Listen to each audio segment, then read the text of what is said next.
Assalamu alaikum, children. Wa alaikum assalam, Shaykh. Today we will talk about a very beautiful teaching from Imam Ali alayhi salam in the first sermon of Nahj al-Balaghah.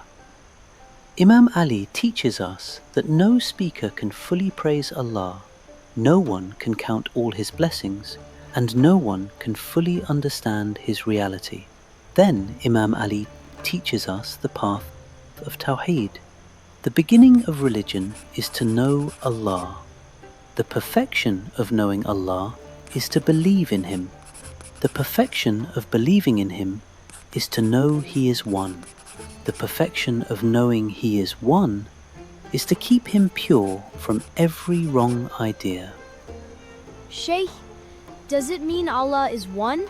Like one cup? Very good question. This is one cup. But can I put another cup beside it? Yes! Can I put 10 cups beside it? Yes! So this cup is one, but it is one in a countable way. It is one thing among many things. But Allah is not one like this cup. Allah is not one object sitting beside other objects. Allah is not one thing inside the universe. Allah is the creator of the universe. So when we say Allah is one, we mean Allah has no partner. Allah has no equal. Allah has no boundary. Allah has no parts. Nothing is like Him. Shaykh, what do you mean by a boundary? A boundary means this thing ends here and something else begins there. Look at this cup. The cup ends here. The table begins there. The cup is not the table. The table is not the cup. That is a boundary. Now hold this cup. Your hand ends here and the cup begins there. Created things have boundaries, but Allah does not have a boundary. Because if Allah had a boundary, it would mean Allah is here but not there. Allah reaches this point, but beyond that point, Allah is absent. But that cannot be true. Allah has no body, no shape, no size. Allah is not sitting inside space. Allah created space. Allah created direction. Allah created up and down, left and right, near and far.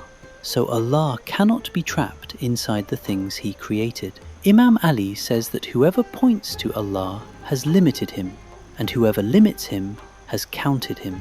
That means if someone imagines Allah like a big object in one direction, they have not understood Tawhid correctly. Shaykh, then where is Allah? Is He everywhere? Imam Ali answers this question beautifully. He says, Allah is with everything, but not by physical closeness. And Allah is different from everything, but not by physical separation. Does that make sense?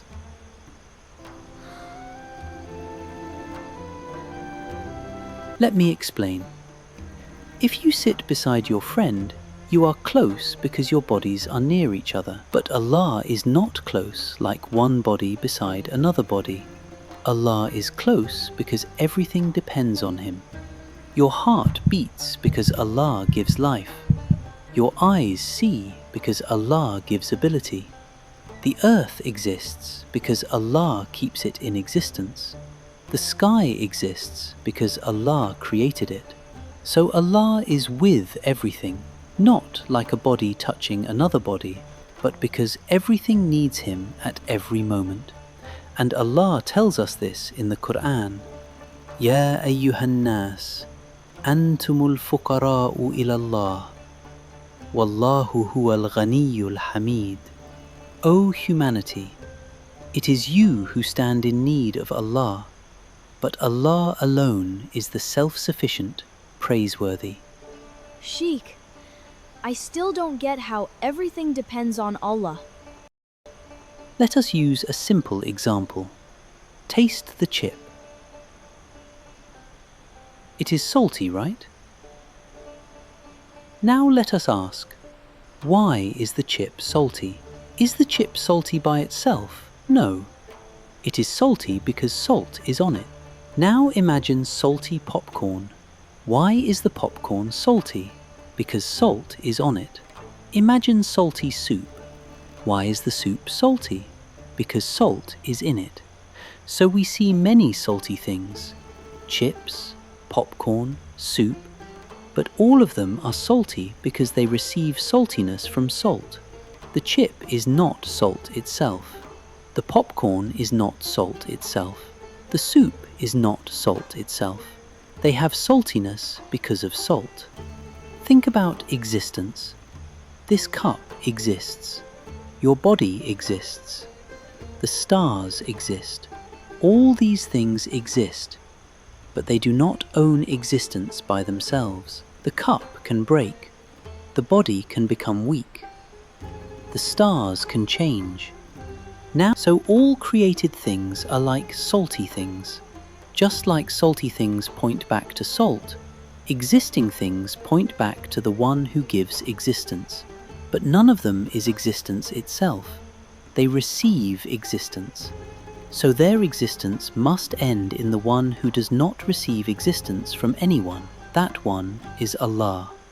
Allah does not merely have existence like we do. Created things receive existence. Allah's existence is without limit and without source above him. So, Shaikh, is Allah like salt? No, not exactly. Salt is created. Salt has shape, size, color, and particles. Salt can be measured. Salt can be divided. Salt can finish. Just understand the lesson. What is borrowed must return to the one who gives it. Salty things borrow saltiness. Created things receive existence. Shaykh, does Allah have parts, like how we have arms and legs? No, Allah cannot have parts. Let us think about this house. A house has parts: bricks, walls, doors, windows, and roof. If the parts are removed, the house is gone. A body has parts: head, hands, heart, lungs, and bones. Anything made of parts depends on its parts. Now ask yourself, can Allah depend on parts? No. Correct. If Allah had parts, then we would ask, who put those parts together? Did Allah need those parts? Was Allah incomplete without them? But Allah needs nothing. Allah is not built from pieces. Allah is not like a house made of bricks. Allah is not like a body made of organs. Allah is not like a machine made of parts. Allah is absolutely one. Shaykh, what does absolutely one mean? It means Allah is not made of anything. Allah is perfect. This is why Imam Ali says that Allah is a being, but not through coming into being.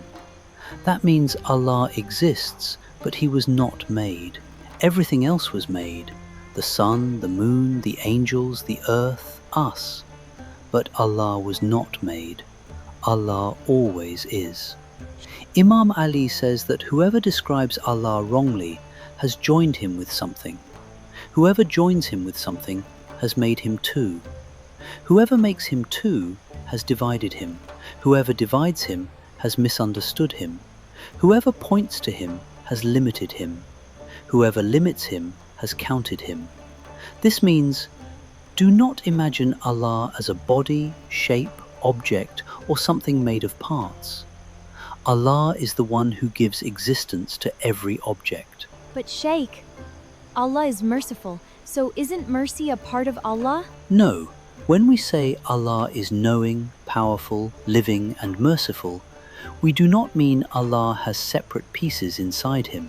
For us, knowledge is something we gain. A child learns letters, then words, then sentences, then books. Allah's knowledge is not added to him. Allah's power is not added to him. Allah's mercy is not added to him. Allah is not essence plus knowledge plus power plus mercy. Allah is one perfect reality. That is why Imam Ali teaches us not to describe Allah like created things. Shaikh, my brain hurts. Say, SubhanAllah.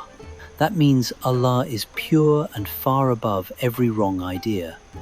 And say, Alhamdulillah, because every blessing comes from Him.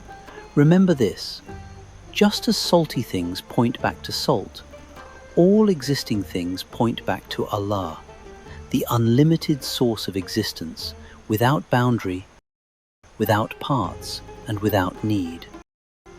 When you see the sky, remember Allah created it. When you stand on the earth, remember Allah made it stable. When your heart beats, remember Allah gives life. When you cannot fully understand Allah, say SubhanAllah. When you see His blessings, say Alhamdulillah. This is the beginning of Tawhid. SubhanAllah, Alhamdulillah, La ilaha illallah. Excellent. May Allah make our hearts full of true Tawhid.